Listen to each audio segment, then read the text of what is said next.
ಇದ್ದಿದ್ದಂಗೆ ಹೇಳ್ತೀನಿ, ಎದ್ದು ಬಂದು ಎದೆಗೆ ಮಾತ್ರ ಹೊಡಿಬೇಡಿ. ನಾನು ಟ್ರೈಲರ್ ರಿವ್ಯೂವಲ್ಲಿ ಹೇಳಿರೋ ಪ್ರಕಾರ ನಾನು ಸಿನಿಮಾ ನೋಡ್ಬೇಕನ್ಸಿತ್ತು, ನಾನು ಸಿನಿಮಾಕ್ಕೆ ಹೋಗಿದ್ದೆ. ಆದರೆ ಸಿನಿಮಾದಲ್ಲಿ ನನಗೆ ಆ ಸಿನಿಮಾ ನೋಡಿದ್ಮೇಲೆ ನನಗೆ ಸ್ಯಾಟಿಸ್ಫೈ ಆಯ್ತಾ? ಆ ದುಡ್ಡು ನಾನು ಕೊಟ್ಟಿರೋ ದುಡ್ಡಿಗೆ ಈ ಸಿನಿಮಾ ನೋಡಿದ್ದು ವರ್ತ್ ಇದೆಯಾ ಇಲ್ವಾ ಅನ್ನೋದು ನಾವು ಇವತ್ತು ನೋಡ್ಕೊಂಬರೋಣ ಈ ರಿವ್ಯೂವಲ್ಲಿ. ಕತೆ ಬಗ್ಗೆ ಜಾಸ್ತಿ ಏನು ಹೇಳಕ್ ಹೋಗಲ್ಲ, ಯಾಕಂದ್ರೆ ಸ್ಪಾಯ್ಲರ್ ಆಗ್ಬಿಡುತ್ತೆ.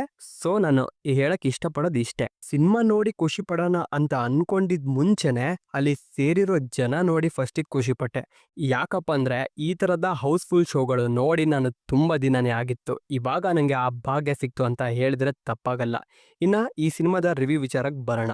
ನಾನು ಟ್ರೈಲರ್ ರಿವ್ಯೂ ಅಲ್ಲಿ ಹೇಳ್ದಂಗೆ ಈ ಸಿನಿಮಾದಲ್ಲಿರೋ ಹೀರೋ ಮುತ್ತು ಅನ್ನೋನು ಆ ಹಳ್ಳಿಯಿಂದ ಸಾಲ ಮಾಡಿಕೊಂಡು ಬೆಂಗಳೂರಿಗೆ ಬರ್ತಾನೆ. ಬೆಂಗಳೂರಿಗೆ ಬಂದಾದ್ಮೇಲೆ ಅವನಿಗೆ ಏನೆಲ್ಲ ಪ್ರಾಬ್ಲಮ್ ಆಗುತ್ತೆ ಅನ್ನೋದೇ ಈ ಕಥೆಯ ಒಂದು ಮೇನ್ ಕೋರ್ ಲೈನ್. ಹಾಗೆ ಈ ಸಿನಿಮಾದಲ್ಲಿ ನನಗೆ ಇಂಟ್ರೆಸ್ಟಿಂಗ್ ಆಗಿ ಅನ್ಸಿರೋದೇನಪ್ಪ ಅಂದರೆ, ಇಲ್ಲಿ ತಂದಿರುವಂಥ ಕ್ಯಾರೆಕ್ಟರ್ಗಳು ಅಂದರೆ ಕ್ಯಾರೆಕ್ಟ್ರಿಗೆ ಕೊಟ್ಟಿರುವಂಥ ಸ್ಪೇಸು ತುಂಬಾ ಚೆನ್ನಾಗಿತ್ತು. ಹಾಗೆ ಆ ಟೈಮಿಂಗ್ ಕೂಡ.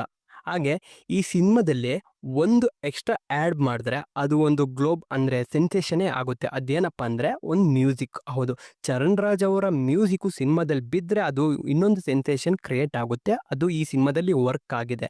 ಹಾಗೆ ನನಗೆ ತುಂಬ ದಿನದಿಂದ ಒಂದು ಡೌಟ್ ಇತ್ತು, ಏನಪ್ಪ ಅಂದರೆ ಯುವ ಅವರು ಅಪ್ಪು ಅವರ ಲೆವೆಲಿಗೆ ಪರ್ಫಾರ್ಮೆನ್ಸ್ ಮಾಡ್ತಾರ ಅಂತ. ಫಸ್ಟ್ ಆಫ್ ಆಲ್ ಈ ಕಂಪ್ಯಾರಿಸನೇ ತಪ್ಪು. ಕಂಪ್ಯಾರಿಸನ್ ಮಾಡೋದು ಬಿಟ್ಟು ನೀವು ಈ ಸಿನಿಮಾನ ನೋಡಿದ್ರೆ ಇದೊಂದು ನಿಮಗೆ ಒಳ್ಳೆ ಥಿಯೇಟ್ರಿಕಲ್ ಎಕ್ಸ್ಪೀರಿಯನ್ಸ್ ಕೂಡ ಆಗ್ಬೋದು. ಈ ಕಂಪ್ಯಾರಿಸನ್ ಫ್ಯಾನ್ಸಲ್ಲಿ ಹುಟ್ಕೊಂಡಿದ್ದರಿಂದ ನಾನು ಆ ಥರನೇ ಯೋಚನೆ ಮಾಡ್ತಿದ್ದೆ. ಬಟ್ ಆದರೆ ಎಕ್ಕ ಜಾಗದಲ್ಲೇ ಚಾಕಿನ ಜಾಕಿ ಜಾಗದಲ್ಲಿ ಇಟ್ಟರೆ ಅದಕ್ಕೆ ಸಪ್ರೇಟಾಗಿ ಒಂದು ಫ್ಯಾನ್ ಫಾಲೋವಿಂಗು ಬಿಲ್ಡ್ ಆಗುತ್ತೆ.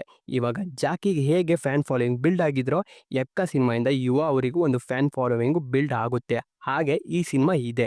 ಹಾಗೆ ಈ ಸಿನಿಮಾದಲ್ಲಿ ಬರುವಂಥ ಎಲ್ಲ ಕ್ಯಾರೆಕ್ಟರ್ಸು ಅವರವರ ಪರ್ಫಾರ್ಮೆನ್ಸ್ನ ಮಟ್ಟಿಗೆ ಅಂದರೆ ಕ್ಯಾರೆಕ್ಟ್ರಿಗೆ ಎಷ್ಟು ಬೇಕೋ ಅಷ್ಟೇ ಕೊಟ್ಟಿದ್ದಾರೆ.